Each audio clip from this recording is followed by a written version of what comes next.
2022 has been an incredibly exciting year in the UFC. We've had 12 pay-per-views and 19 title defenses. So we're going to go over our year of the review and go over the best of the best. So let's start big with knockout of the year. Mark, what is your nomination? 100% Leon Edwards, knocking out Kamaru Usman with less than a minute left in the fight. And we'll get to that in a little while, but what a knockout. He called for that kick.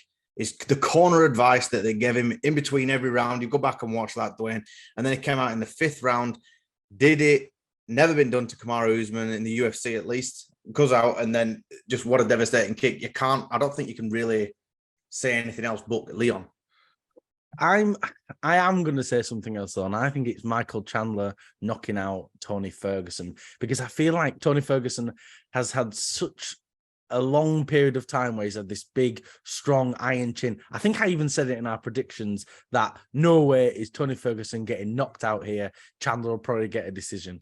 And I think it's one of the most shocking knockouts of the year. And one of the most brutal as well. I was really worried for Tony after that.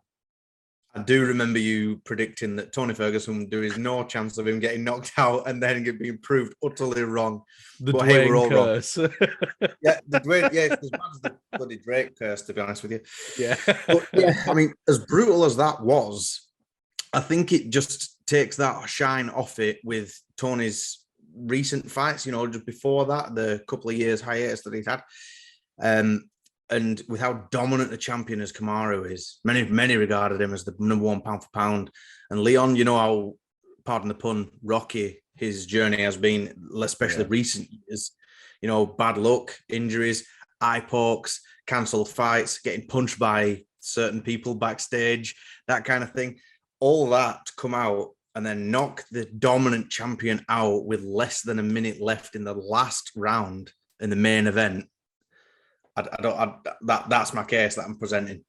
Yeah, I think you're right. It's difficult to even argue with you, really, because, of course, I think as a knockout, I think Chandler and Tony is very exciting, and I think it's one that really sits with you. But you're right. I think the momentum that has gone behind Leon with that and the meaning of it all, it just means so much, doesn't it? So I think we have to go with Leon Edwards for knockout of the year. And up next, we have fight of the year. For me, I'm going Yuri versus Glover at UFC 275. What about you, Mark? I'm actually going to go for a fight night headliner. I'm going to go for Cyril Gane versus Taito Ivasa. And I've got my reasons, but I want to hear you explain yours first. Yeah, well, for me, genuinely, I think Yuri versus Glover is not even fight of the year. I think it's genuinely maybe fight of the decade. I really think it's such a good fight. It was a real back and forth war, and it meant so much, and I think they really, really put each other through the ringer. It felt like it could have finished on multiple occasions, but then they both made silly mistakes. But obviously, Yuri did get the win at the end with that last minute submission. And I just think it meant so much, and it was so incredibly exciting.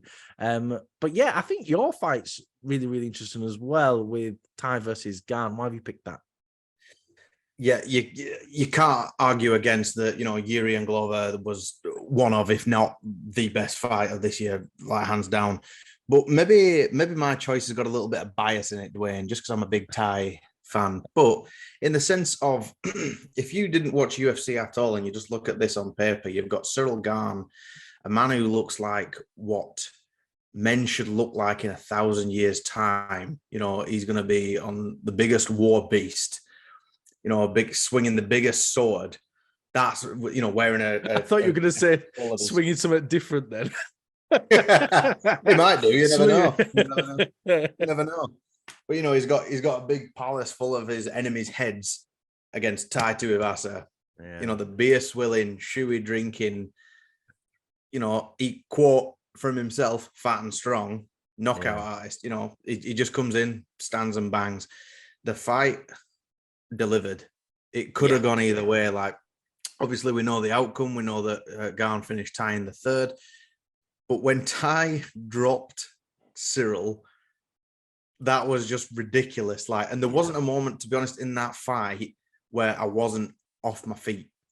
I was glued But the same applies to Glover and Yuri. Yeah, but I think you're right. It was a really exciting fight with Ty versus Gan. And it felt like there was a lot of fight nights this year that felt like pay-per-views. You had like UFC Paris and UFC London. They felt like really big cards. But for me, I feel like Yuri versus Glover just edges it because I think like it just meant so much more. The fight was incredibly exciting. It was back and forth.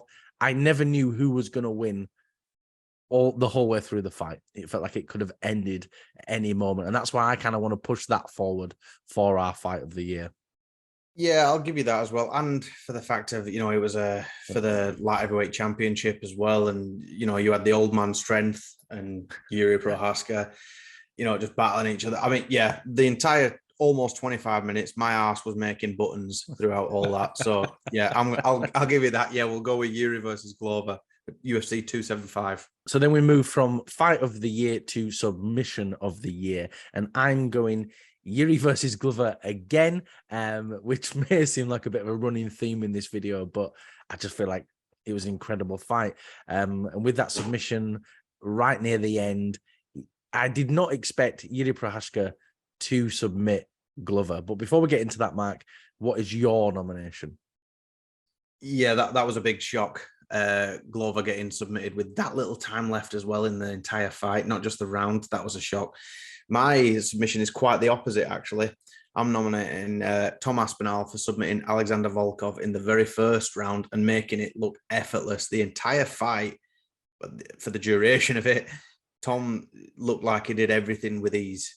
And then obviously to get the straight armbar in his home country, everyone was up off the feet. I mean, Darren Till could have done him a favor and got off the octagon when he was celebrating, but so maybe that's a little blemish on Tom there. But other than that, that's but leave Till alone, yeah. Look, he's not had a win in ages. Let him celebrate with his friend, yeah. Leave him alone.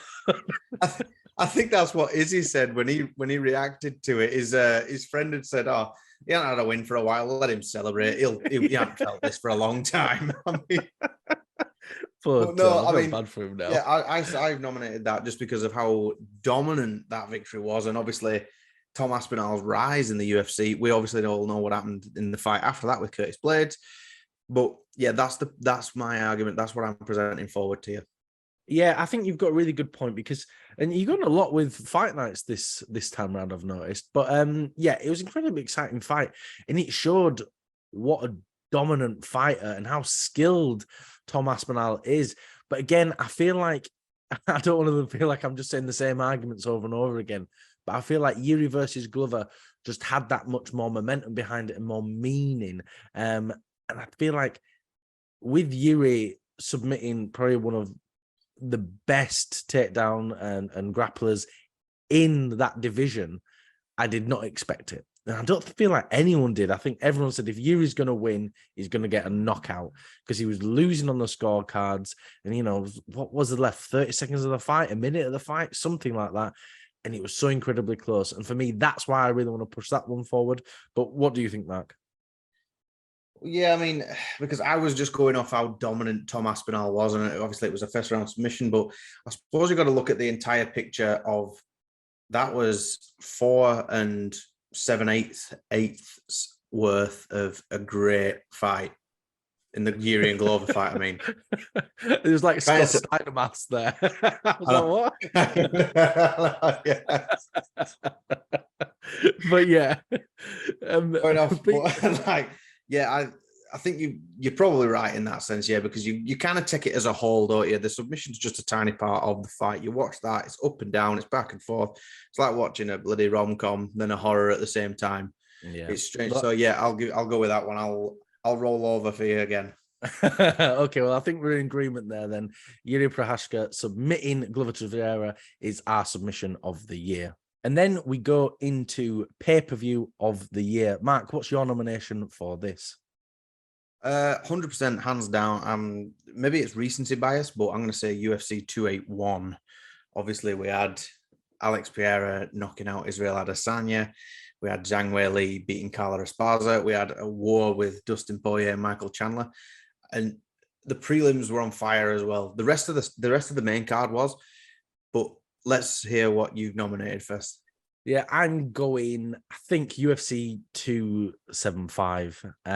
Because I feel like it was an incredibly exciting card. You know, in the main event, you had Yuri versus What was the main event for that one again, Dwayne? Yuri versus Glover. There may be a pattern here with my picks, but genuinely, I think it was just such an exciting fight, and maybe that maybe I'm pushing that fight a bit too much, and maybe it's pulling the pay-per-view. But you know, I think you had Valentina dominate Tyler Santos. Well, not dominate, but actually we saw Valentina struggle a little bit with Santos. I think that made it exciting. And you had Zhang Wei Li knocking out Joanna. I'm just gonna dub over the name now. Really, not even gonna attempt to say her surname. Yeah, that's fair. I know. 275 was a good pay per view when you look back at it like that, and obviously your favorite, you know, Zhang, she put an end to that once built rivalry. How close the first fight was, the absolute war. She actually absolutely put it to bed. But what I was saying, like 281, you even had Dan Hooker getting back in the win column. I mean, you had, sadly, you know, every cloud, every silver lining has a cloud, should I say. Frankie Edgar going to the shadow realm again. You know, sadly, but it just maybe, like I say, it is recency, but you've got the exciting, you know, Michael Chandler, Dustin Poirier. You had Alex Pereira knocking out a dominant champion in Israel Adesanya as well. And Zhang, you know, your favorite, she became a two-time strawweight champion. Yeah, and I think that's it. You've got me. If Yang's winning, I'm up for it. I've twisted your arm with Zhang Wei Li. I don't think you need to argue that.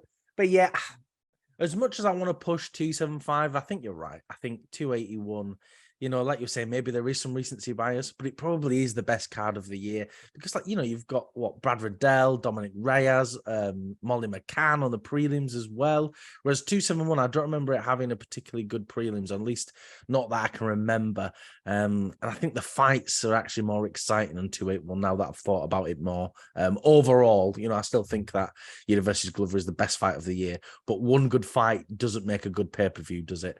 So yeah, I'm going to agree with you there. And 281 is our pay-per-view of the year.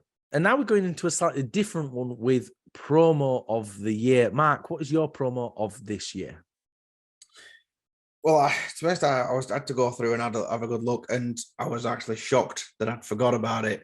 But it's got to be Leon after winning the belt. The promo of him, it was just from him saying head shot dead, you know, head kick dead, all that kind of look at me now. How many times he said look at me now? I'm not really sure. I'm sure he started a curse somewhere in the world. But it was just the complete underdog story. You even had, you know, Joe Rogan in the Octagon saying this is your team in Birmingham. Look at the reaction when they won. And it's just pound for pound means nothing, exactly what he was saying and that. And you can feel the raw emotion in his promo there.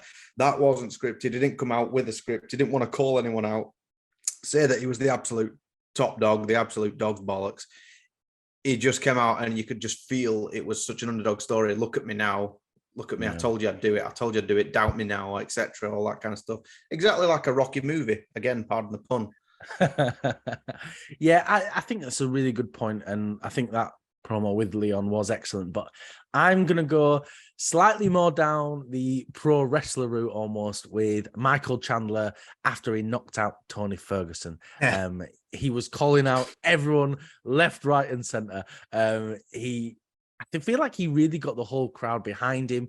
It was incredibly exciting and maybe slightly scripted. But I just feel like for me, that was the best promo of the year as like an overall promo because, you know, Leon, as good as his promo was, he doesn't have much charisma. He just kind of goes, yeah, dead. He's dead. I'm the best fighter, you know. I don't think he's got that charisma to have promo of the year. I think it's a great moment and I think there's a lot behind it. But overall as a promo, I think Chandler just elevates that slightly above him. Yeah, maybe I'm a little bit fogged just because of the, you know, the given circumstances at the time. But the Chandler one, that was the infamous Conor McGregor, and it's the sniff beforehand as well, like he's taking a deep breath, screaming after doing 4 backflips in a row. Entertainment value about 12 out of 10. Yeah, I honestly don't understand the hate for Michael Chandler. As a promo stands alone, I'll probably give you that, like, because in the sense of it, it's articulate. Obviously, no one's going to beat Uncle Chael for a promo, but Michael Chandler got pretty bloody close there because, you know, Leon, if I'm looking at it just objectively, you know, yeah, all right, I'll roll over there as well. Yeah, I agree. I think with Chandler, like you were saying, as a promo alone, as just a promo, that is the bigger promo. It is slightly better. It's more articulate, and it's almost to that same level of Chael Sonnen and got that WWE-esque to Almost almost, the level of Chael Sonnen. not quite. Be very careful then. He needed to put a couple of rhymes in there, and then he'd maybe be at the same level. But okay, that's our promo of the year is Chandler after his win over Tony Ferguson. And up next, we have our debuting fighter of the year. For me, I'm going to go Mohammed Makayev, the British Dagestani himself. I'm going to fully shave off my mustache because I like him that much. But I think he's just had an incredibly exciting year, but we'll get into that in a minute. Mark, who's your nomination for debut of the year?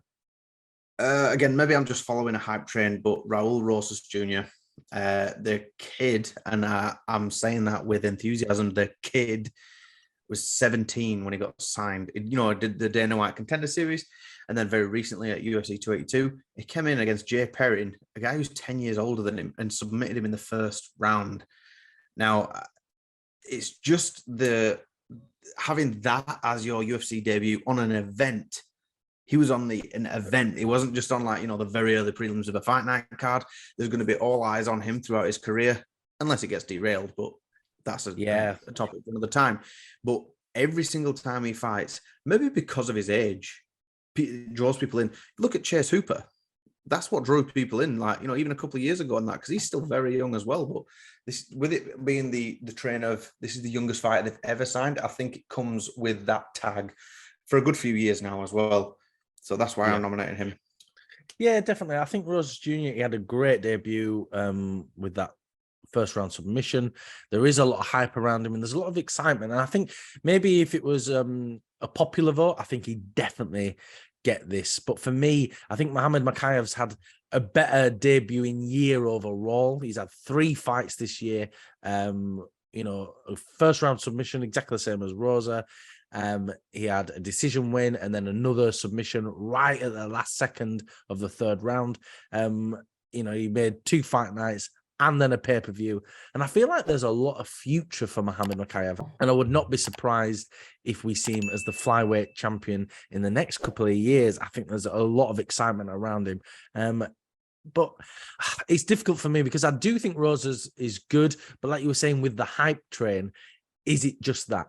Is it just, he's just a kid and that's what's exciting about him? You know, in his next fight, he could be crap.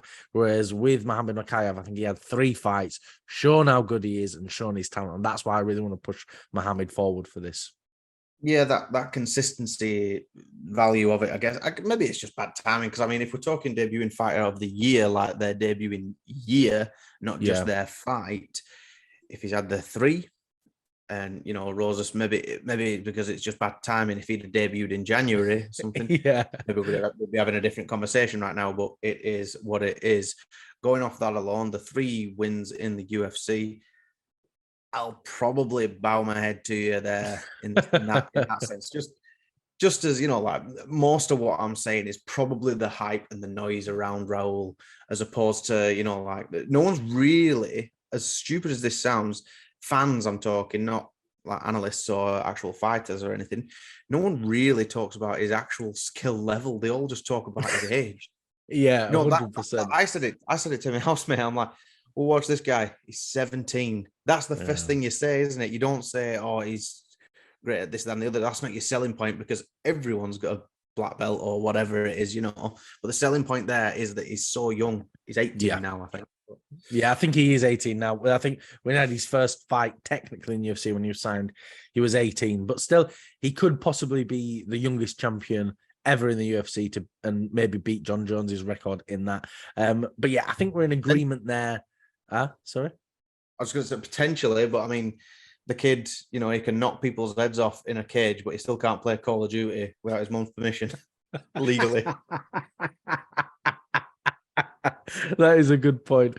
But yeah, I think we're somewhat in agreement here. I think Muhammad Makayev is our debuting fighter of the year. And now we move on to our moment of the year.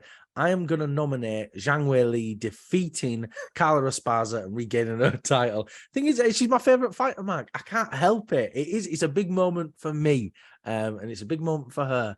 And for me, it was just such an incredibly exciting moment. I was really happy for her. And I'm excited to see what she can do next year. But what's your nomination for this, Mark?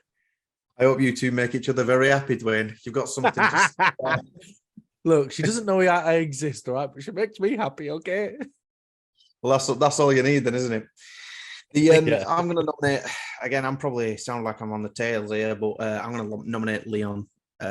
Almost for the same reasons, exactly as what I was talking about in the promo of the year. Yeah, it's the underdog story. It's the bad luck that he's had. It's the poor luck that he's had in recent years. It's terrible, like eye pokes, injuries, everything like that. And then for him to come out and knock out the dominant champion, I'm just reiterating what I was saying in the promo of the year here, but it really, I'm trying to nail that point home, just how important that was, because everyone, myself included, that was when that, coming to the fifth round, everyone just thought, it's another Usman decision. You put your feet up, you pop open a bag of popcorn, you think, I'll kind of half watch him grapple in these last couple of rounds. You turn around and you hear that. You turn around, Usman's on his ass, looking up like he's trying to do an Undertaker impression. Popcorn goes everywhere. You forget just how into it you are at that very moment. And I think it's important to take all that and collectively and put it in there. That's why Leon is my moment of the year. And I think as well as Zhang did, becoming the two-time strawweight champion, it's in dominant fashion, I might add. I think you've got to add it all in together. Yeah, I think you've got a really good point there. And, and for you to be able to go at me picking Zhang so many times, you've picked Leon about 100 times already, yeah? So it's a bit unfair. I hope we make each other happy as well, Dwayne. Maybe Leon knows you exist, Mark. Maybe he does. But yeah, I think you're right. I think you've made such a strong argument there. I almost can't argue with you because, I think Zhang Weili was an incredible moment for her and for me, of course. But I think overall, as a moment in the UFC and for his legacy, I think we'll be talking more about this knockout of Usman and him gaining that title more than we will Zhang. So I think I have to agree with you there. So our moment of the year is Leon Edwards. And now we move from moment of the year to female fighter of the year. Mark, what's your nomination for this? Maybe it's a little, I feel cruel saying it. It's a little bit slim, and I'm just going off in previous years as well to pick Amanda Nunes, because I know she's only fought once this year, but my God, she got rid of that blemish on her record with style and dominant fashion as well.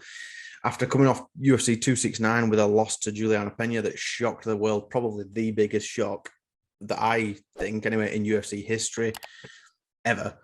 And then to come back and, get the rematch, battered her for 5 rounds. I mean, it was quite competitive, but towards the end, you just knew like Amanda's... It's the most competitive, dominant fight I've ever seen, if that makes sense. It's like yeah, I'm with you there. That does make sense. But it's like, it's like she came back, right, I'm changing things up. I don't know if, she thought of her as an easy task that she could just run through the first time. Like, you've embarrassed me, you take my title, I'm going to come back in dominant fashion. And she pretty much did. She rode her around that cage in the last couple of rounds as well. And that was leaving her back where she belongs. Lioness, double champ status again. Definitely. And I think who's yours, Dwayne?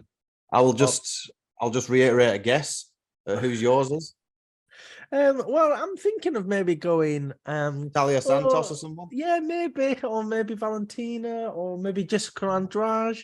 No, we all know Zhang Weili, my favorite fighter, and definitely my favorite female fighter of the year. I think she's just had such a great year, hasn't she? She's had 2 dominant victories over 2 ex-champions. She showed her skill increase drastically. If you compare Zhang Weili this year to last year, it's 2 different fighters. She has shown how dominant and how willing she is to learn and sort of push her skills forward. But I think you do have a good point with Nunes, though. I think, maybe Nunes isn't fighter of the year, but I think she's female fighter of the decade for sure. I mean, of last decade at least, she has been such a dominant champion for such a long time. And I know her Pena fight, but it was so close to the end of last year. It almost feels like this year, doesn't it? And she got battered there. And then she came back and she showed, no, I am way better than that. And she really did prove it. But for me, I think Zhang just edges it too much this year, just because I think she had those two very dominant wins. Well, you're probably right in the sense of the Pena fight, because obviously Nunes has only fought once this year. And because it was the rematch of the biggest upset, even though it was last year, you kind of tie them both together, don't you? And yeah, actually, you're right with Zhang, because she, went through a war with Joanna in 2020, an absolute battering, the best female fight ever, I think. And then to come back and knock her out with a spinning back elbow, and then come in to fight Carla Esparza, who I think everyone knew that Zhang was going to batter her there, but it looked like Carla didn't really have anything for her, to be honest. She's too big, too strong. She nailed her. So that being said, in that, she became the 2-time strawweight champion as well, and she's really making a name for herself. She's really making noise in that division and for fans in general. So yeah, I'll give you that. I'm going for Amanda just because I'm going off the Pena fight, the second one, the dominant victory. But yeah, well, I think Zhang probably had a better year.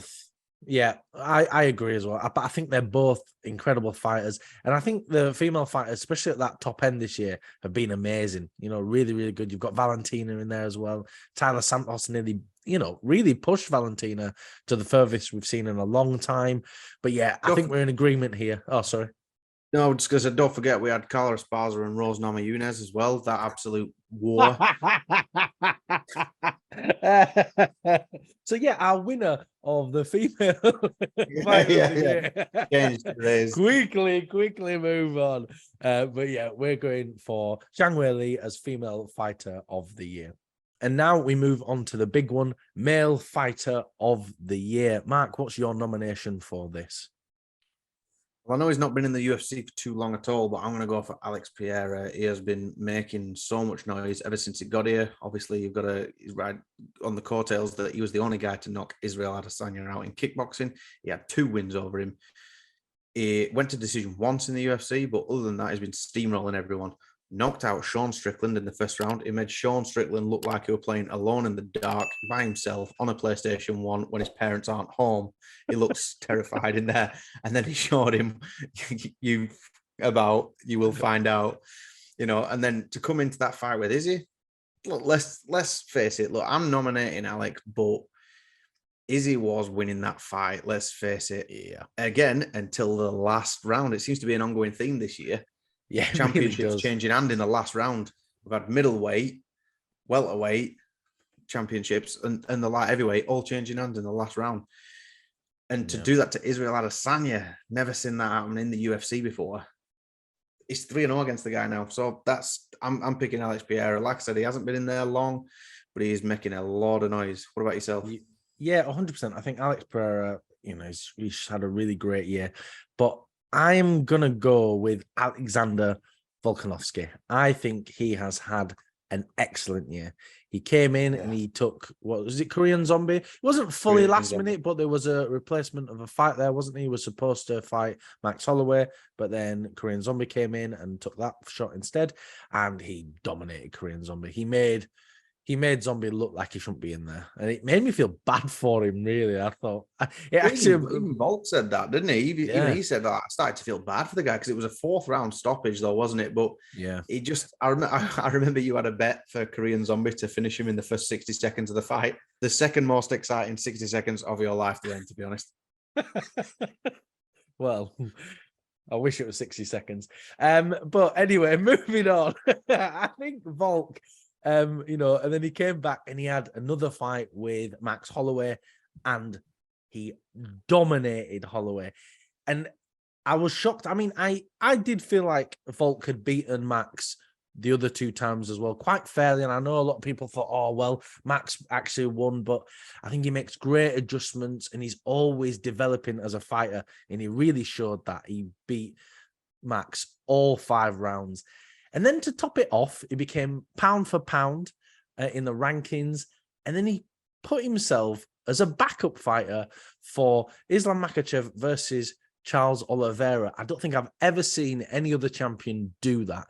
And I think that shows the level of a fighter he is. And he secured himself a lightweight title fight for next year as well. I do think you make a really good point with Alex Pereira, though. I think for him to come in, he's, you know, a little bit older as well, come through, you know, have a dominant victory, a good decision, and then come in and go, right, I'm going to knock out the most dominant middleweight on the planet, and I'm going to take his belt. It's such a good point, but I think Alex, for me, just edges it slightly. What do you think, Mark? Both Alexes. But like, oh yeah, Alex Volkanovski, Alex Pereira, should I say? If he literally left the UFC now, that would be the ultimate mic drop moment. Came in, stormed through, knocked out your champion, and pissed off. Yeah. But yeah, you're right. It's hard to argue against Volk. He is the pound for pound. He's just getting better, and you watch it. There's no holes in his game, really, is there? Which is why it's going to be real interesting about him going up to fight Islam. I mean, we'll go more into that close to the time, but it dominated Korean Zombie. I actually thought he won the first 2 Max fights as well. And this third one, it really did put a stamp out to any other doubters. You get the absolute toxic fans where they say, well, Max beat him the first 2 times. You're like, no, he didn't, or did he, you dick? He just... He just, like, you know, he won on the judges' cards. Like, you know, you get it out, get Max out your mouth. I love Max. I love Max Holloway as well. Yeah. But the thing is, like, Volk just was that good, and I'm a big fan of Volk as well. So I think you don't even have to convince me, Dwayne. I've just talked myself around. Yeah. I think Alex Volkanovski, should I say, he's definitely male fighter of the year. I think as good a year as Alex Pereira had, Volkanovski just keeps getting better and better. And I think we're in agreement there that Alexander Volkanovski is our male fighter of the year. So that's our awards del autumn. That's our year in review. Make sure you comment down below who you think deserves to win each category. But Dwayne, I mean, like, no matter whoever wins and whoever anyone else picks, the UFC just seems to be getting better and better as fans. It seems like we're getting rewarded on a monthly basis, doesn't it? Like we said last year, 2021 was probably the best year for fights in general. But you look at 2022, it just gets better and better. It's just stronger. We get super fights almost every month. We are ridiculously spoiled as fans. Yeah, I agree 100%. It's been an incredibly exciting year, and I can't wait to see what's going to happen next year. But I do think that's all we've got time for. Thank you, everyone, for watching, and have a good new year.